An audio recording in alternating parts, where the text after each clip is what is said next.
Silencio. A ver, vivimos en una época que parece tenerlo todo explicado, ¿verdad? Pero al mismo tiempo es como si no supiéramos cómo habitar de verdad las cosas. Pues bien, hoy vamos a explorar juntos un camino diferente, una forma de leer la Biblia, de leer nuestra cultura y sobre todo de leer nuestra propia vida desde otro lugar, con una mirada mucho más profunda, con una mirada, digamos, mítica. Y bueno, todo esto arranca aquí. Arranca de una intuición. La intuición de que sí, de que es posible encontrar un camino para el alma, incluso en medio de este mundo nuestro, tan literal. Vamos a empezar por una sensación. Una sensación que seguro que a muchos nos suena. Esa especie de exilio interior, ¿no? Como de no estar del todo en casa, incluso teniéndolo todo. Rodeados de comodidades, pero con una sed por dentro. ¿De dónde viene realmente esa sed? Es que, si lo pensamos, nuestra época es una auténtica experta en lo funcional. Es que no hay duda. Desde que somos pequeños nos enseñan a ser productivos, a gestionar, a optimizar, todo. Nos hemos vuelto increíblemente eficientes, sí, pero en todo lo que tiene que ver con la vida exterior. Pero claro, con tanta eficacia, parece que hemos perdido algo por el camino. Algo que es fundamental. Y es la capacidad de encontrarle un sentido más profundo a lo que vivimos.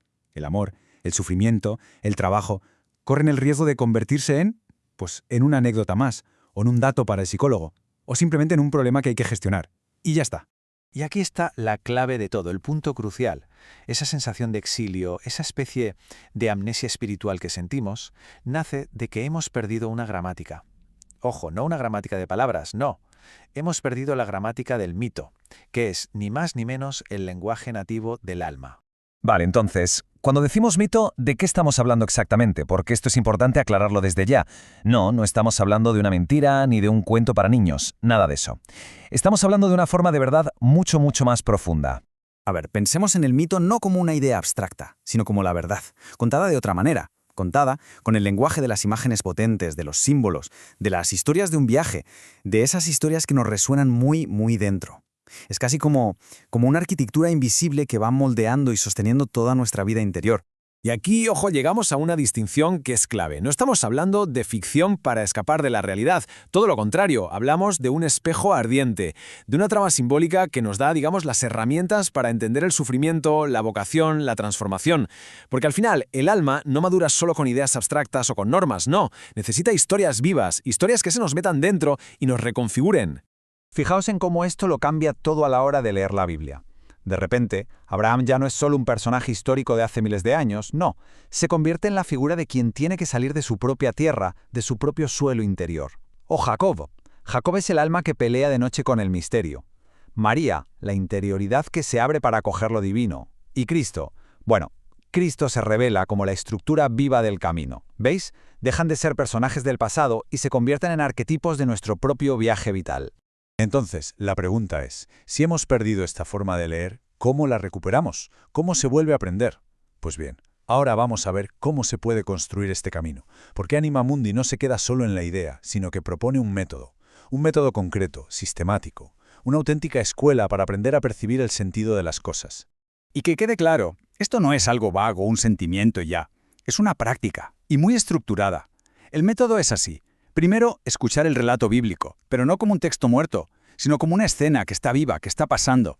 Después, desplegar sus símbolos, trabajar los distintos niveles de sentido que tiene, buscar sus ecos en otras historias, y al final, y esto es lo más importante de todo, interiorizarlo y llevarlo a la vida, encarnarlo en una decisión concreta, en un gesto, en la oración.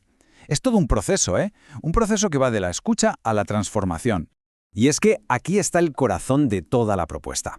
El objetivo no es, para nada, acumular datos sobre la Biblia como si fuéramos eruditos. No, el objetivo es equiparse.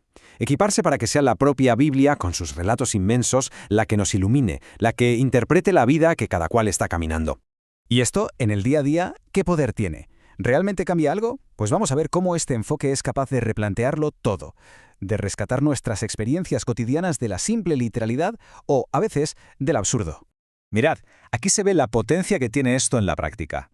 Una crisis personal, por ejemplo, ya no es solo un problema que hay que resolver. No, se puede convertir en un éxodo, en una salida hacia algo nuevo.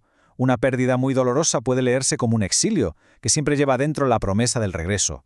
O una simple mesa compartida con amigos, de repente, puede tener el eco de Emaús. Es que esta forma de leer no es que niegue la realidad para nada. Lo que hace es devolverle toda su profundidad, toda su dignidad de historia sagrada. Al final, lo que esto nos enseña es que no se trata de una espiritualidad de evasión, de huir del mundo. ¿Qué va? No hay que escapar de nada para encontrar lo sagrado. Se trata más bien de aprender a mirar más hondo, a mirar lo cotidiano y descubrir que el mito, que lo sagrado, siempre ha estado ahí, tejiendo la trama de nuestra vida. Ahora, una cosa importante. Un camino así es muy difícil, por no decir imposible, recorrerlo en solitario. Y es por eso que Anima Mundi se entiende sobre todo como una comunidad, un lugar esencial donde este viaje se hace en compañía de otros. Porque es que este viaje interior necesita de los demás. Necesitamos una comunidad, gente que nos ayude a recordar, a contar nuestra propia historia, a discernir juntos, a ponerle nombre a las escenas sagradas que estamos viviendo, simplemente alguien que nos escuche y nos ayude a leer lo que nos pasa por dentro. Por eso Anima Mundi aspira a ser eso que llamamos una comunidad hermenéutica, o sea, un espacio donde aprendemos juntos a interpretar. Y ahí las preguntas que se hacen son otras, son más profundas.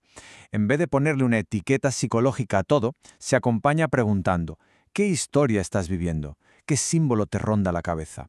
¿Qué escena bíblica te está interpretando a ti ahora? ¿O qué don, qué regalo está queriendo nacer en medio de tu caos?